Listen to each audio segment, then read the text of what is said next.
Yang diungkap oleh kasus ini berawal dari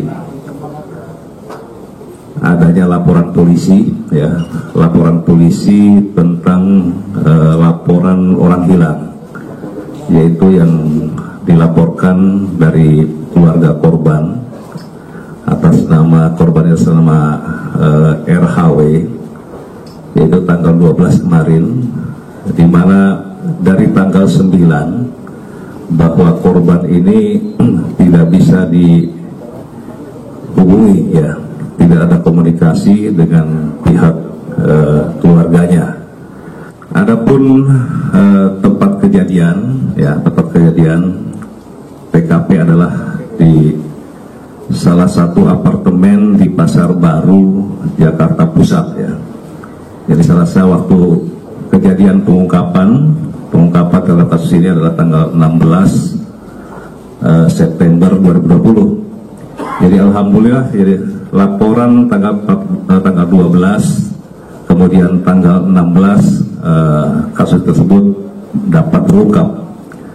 Untuk korban tadi saudara almarhum RHW ini berusia 33 tahun.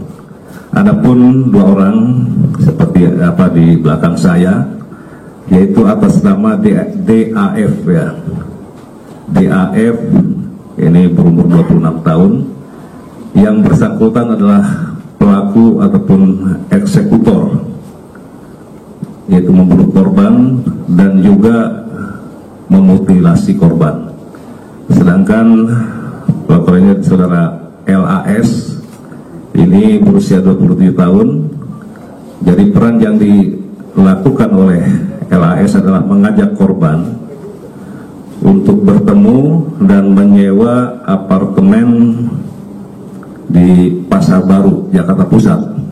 Kronologis, ya, bahwa antara korban dengan saudara LAS, ya, LAS ini memang sudah lama, ya, mereka saling mengenal. Mereka mengenal melalui chatting, yaitu saudara LAS chatting dengan korban melalui aplikasi Tinder. Secara saya mungkin tahu, ya, aplikasi Tinder ini. Dan korban memang juga kemudian meminta nomor WA kepada tersangka, dan keduanya sering melakukan chatting, ya, dan menggunakan aplikasi WA atau WhatsApp. Dan terakhir, ya, tanggal 5 September mereka ada komunikasi, ya, ada komunikasi antara si LAS dengan korban ini. Kemudian tanggal 7 September mereka ada berjanjian untuk bertemu di salah satu apartemen tadi, apartemen di Pasar Baru tadi. Dan kemudian mereka menyewa tanggal 7 sampai dengan tanggal 12, menyewa apartemen tersebut. Nah, disinilah kemudian ada waktu beberapa hari, ya, mereka kemudian sekitar tanggal 9, ya, 9 September mereka masuk ke apartemen tersebut. Dan sebelum tanggal 9 ini rupanya antara saudara LAS dengan saudara DAF ini bisa dikatakan merupakan pacarnya LAS juga, ya. Tersangka DAF dengan LAS ini ada hubungan apa, bisa mungkin hubungan bahwa mereka merupakan pacar daripada LAS. Nah, disitulah mereka merencanakan untuk menghabisi korban, ya, saudara RHW tadi, ya. Tanggal 9 masuk, rupanya DAF ini sudah mendahului masuk ke apartemen tersebut. Mereka DAF ini mereka kemudian bersembunyi di kamar mandi. Di kamar mandi. Nah, kedatangan korban dengan saudara LAS itu awalnya sempat mereka berbincang, kemudian berhubungan, ya. Nah, ketika berhubungan itulah kemudian DAF keluar. Jadi mereka sudah menyiapkan batu bata, langsung dipukulkan ke kepalanya. Itu sebanyak 3 kali. 3 kali dipukul, kemudian dia melakukan penusukan terhadap korban itu sebanyak 7 kali, sehingga korban meninggal dunia. Nah, mereka kebingungan mau diapakan korban ini. Ya, kalau mereka bawa mungkin dalam kondisi masih meninggal, tidak kesulitan. Kemudian mereka berdua turun, tapi sebelumnya si korban ini digeser ke kamar mandi untuk supaya tidak kelihatan mungkin kalau ada orang yang melihat. Kemudian mereka membeli golok dan gergaji, ya, membeli golok dan gergaji. Setelah mendapatkan, mereka kemudian kembali ke apartemen tersebut dan melakukan mutilasi. Ya, ini salah satu perbuatan yang sangat keji, ya. Memutilasi menjadi 11 bagian, dan bagian-bagian tubuh itu dimasukkan ke tas kresek, kemudian dimasukkan ke 2 koper dan 1 ransel. Ini yang dilakukan oleh mereka, ya, 2 ransel dan 1 kresek. Nah, setelah itu mereka juga, saya lupa tadi menyampaikan, mereka juga membeli spray baru, ya, spray baru dan cat warna putih untuk mengecat bercak-bercak darah yang ada di tembok itu. Nah, setelah, karena mereka waktu masih banyak, ada kejadian tanggal 9, ya, mereka menyewa sampai tanggal 12, ya. Nah, ini kemudian mereka memindahkan, ya, koper tadi yang berisi korban ini ke sebuah apartemen, ya, apartemen di Kalibata, ya.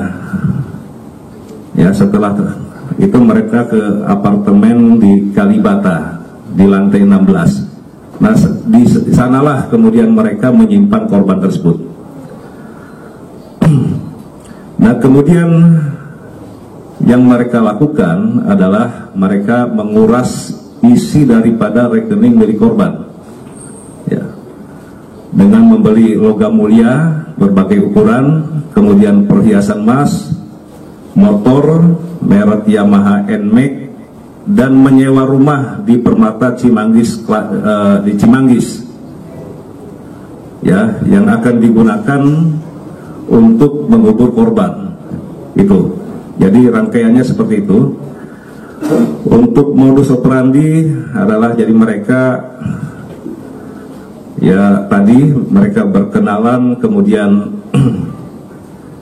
mereka, si korban ini mengetahui bahwa si korban ini memiliki finansial yang dianggap lebih, gitu kan, mereka dianggap orang berada, sehingga kedua tersangka itu berencana, ya, untuk menghabisi nyawa korban dan kemudian mengambil barang-barang yang dan uang milik korban tersebut. Itu modus operandinya. Sedangkan motif bahwa tersangka ini ingin menguasai, ya, harta milik korban.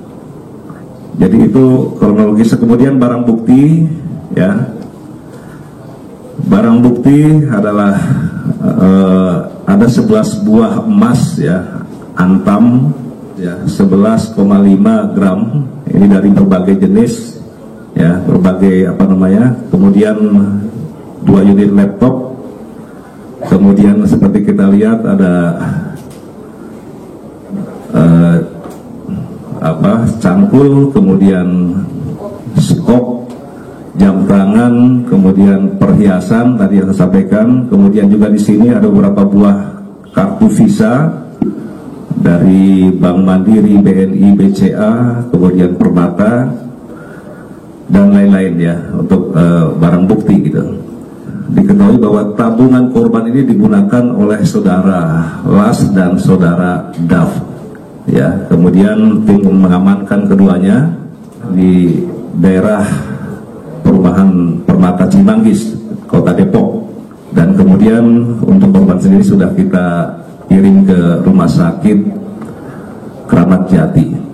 Untuk penerapan pasal, ya, penerapan pasal, jadi mereka dikenakan pasal 340 dengan pidana mati atau pidana penjara seumur hidup atau selama waktu tertentu paling lama 20 tahun juga, dan atau pasal 338 KUHP dan pasal 365 KUHP. Makanya mereka nyewa rumah di Cimanggis itu, mereka ini sudah menggali kuburan. Ini ada skop dan ada cangkul itu. Mereka akan mengubur di belakang rumah kontrakan dia.